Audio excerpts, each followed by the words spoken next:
So I guess a big question on our minds is, did we get enough information to build this system, to install it correctly so that we can pass these inspections? Exactly. And so that we can move forward with our plans to build our dream home. We are so ready to build this house.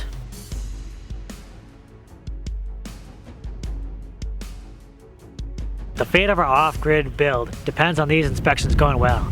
So I'm a bit nervous because I've only been through one part of this process so far. So I'm hoping the second part goes well. Wish us luck. Let's get started. All right, so I'm out here at the gravel pile. I'm gonna fill up this truck with as much gravel as I can. Take it over there for the trench. I'm thinking that this is not enough gravel to fill the trench. So I'm getting another load of gravel. I think we're always gonna need gravel out here, and we're definitely gonna need gravel for the house build. So I'm getting 13 tons to lift. But in the meantime, I'm gonna be moving as much as I can out of here and getting it into the trench.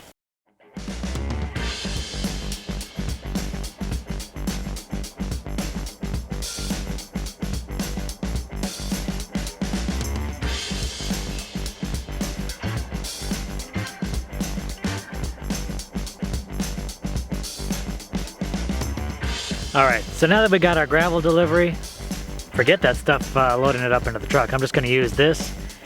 I'll have to bring that over eventually, but as long as it's here, might as well just use that. It's going in there anyway.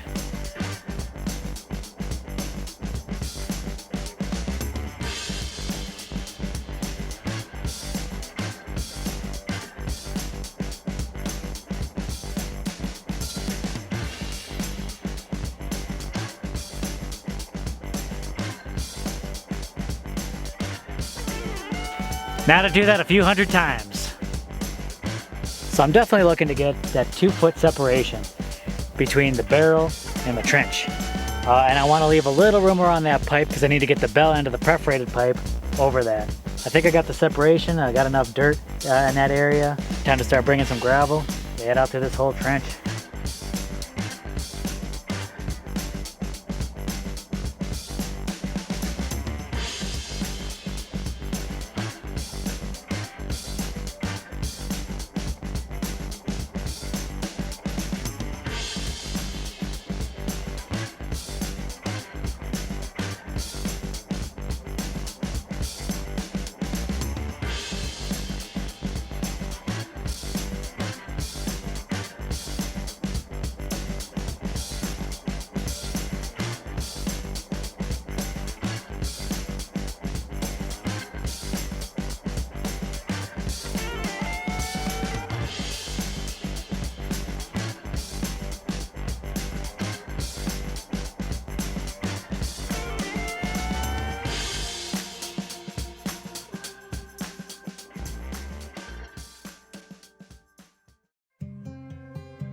I was out in the morning, the cold, dark morning, moving more gravel into the trench. I think I got enough in here, and I want to get the gravel in a situation where when I put the pipe in, the pipe will then lay down slope in the trench. I actually dug the trench so that it cuts down a few inches from one side to the other. And then if I get the gravel to follow a similar suit, the pipe then should actually flow away from the barrel. The water flow should go away. That's the whole point. So let's attach the piping, and then we'll see where to go with the rest of this gravel.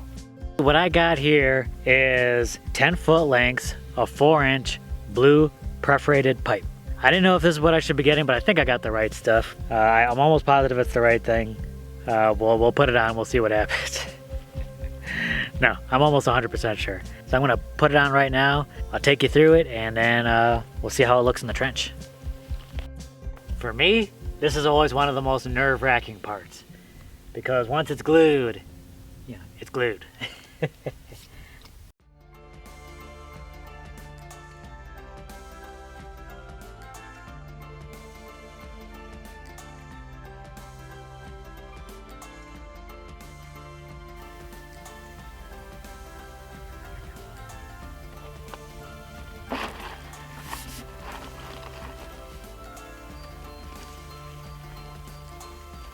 Zang. So as you can see, I put in this pipe so the lettering is facing up top in the center. I'm thinking that allows the 2 perforations to drain out the bottom angles. I'm not an expert, but this is the design I got. So now I'm just gonna go ahead and double check. I brought out my longest level. I'm just gonna make sure this is sloping away from the barrel. All right, so most of this pipe is looking pretty good. I think the front part of it could come down a little bit, and definitely the last little bit of the pipe, I'm gonna need to shift some of that gravel around so that last little bit of pipe keeps moving toward the end of the trench. I just shifted some gravel around. Looks like I got the pipe to where it needs to be. Looks like everything should be running in one direction. Now, we'll get the inspector out here again. We'll see what they have to say.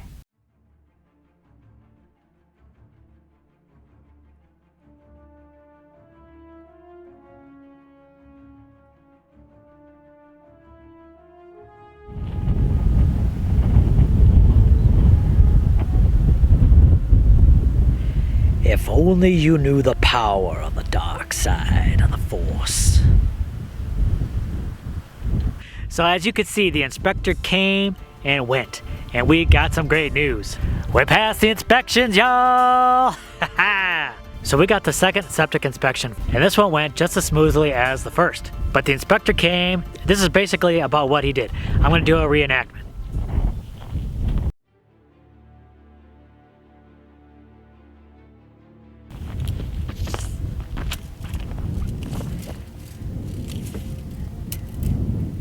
Good. All right, looks good.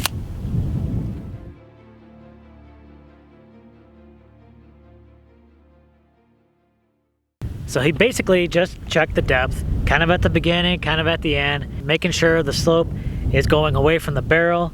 Everything looked good.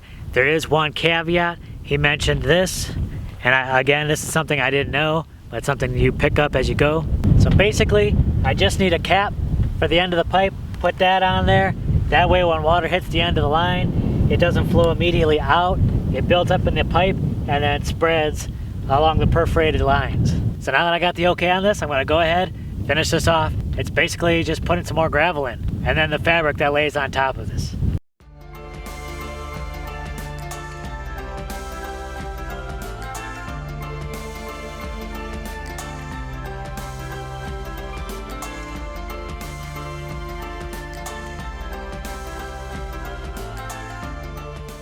So first up, before I put any more gravel in this trench, I'm gonna attach my cap. Get this pipe finished off right. Simple as that.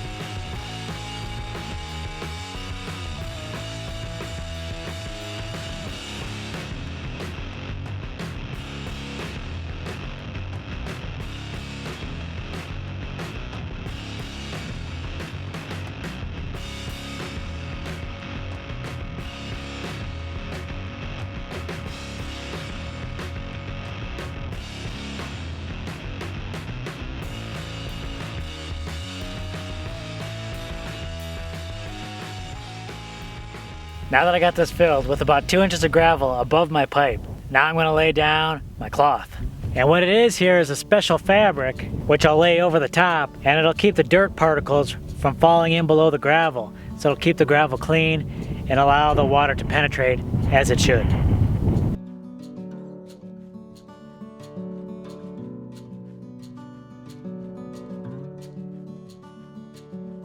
Now that I got the fabric down, it was easy, surprisingly, considering the wind. Now I'm just gonna throw some more gravel down and we'll call this a project well done. All right, time is of the essence. I wanna get this done quick, so I'm just gonna grab some gravel over by the pile there, bring it around with the gorilla cart, build this in. Gonna get it done quick because I'm gonna lose light in a little bit here. Time to get moving. All right. We're looking good in the hood. I'm just gonna get a little bit more dirt on this front couple feet, and we're calling this done.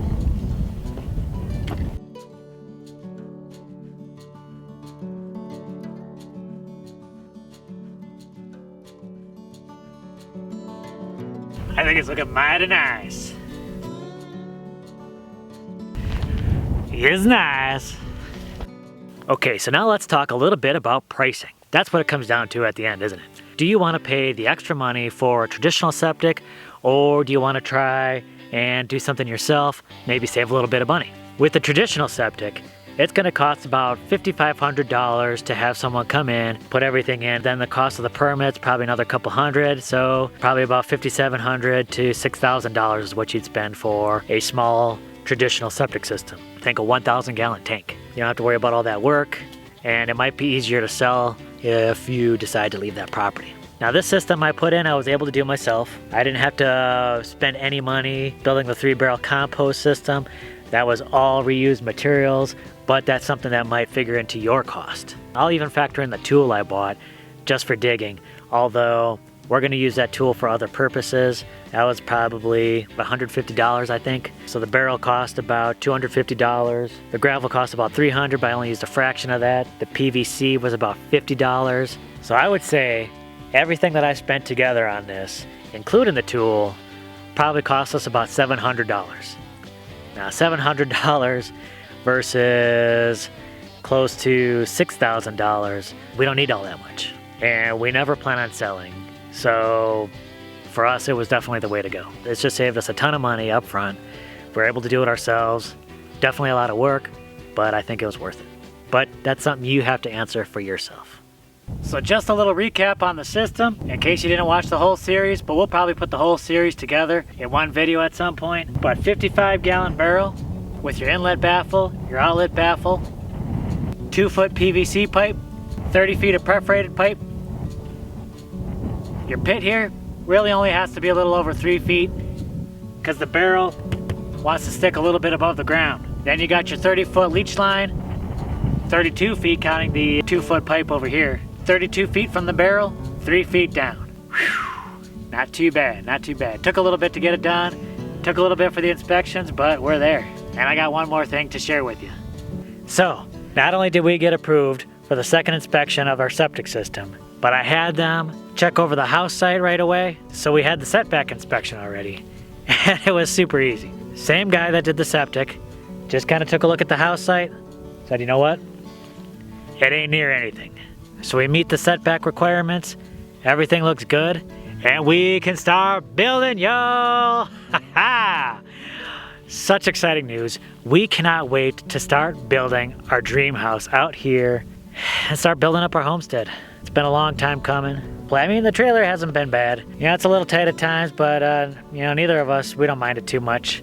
We don't need a whole lot of space, but building a house yourself with your own hands, it's going to be something special. It's going to be something extra, and we can't wait. We absolutely cannot wait to start building. That's coming soon. It's coming soon. I want to start getting shovels in this ground. I want to start building. But there's prep work that's got to be done, so no rest for the weary. Now that we're done with this project, it's on to the next project. So much stuff to do, so little time. Stay with us. It's going to be exciting. Ah!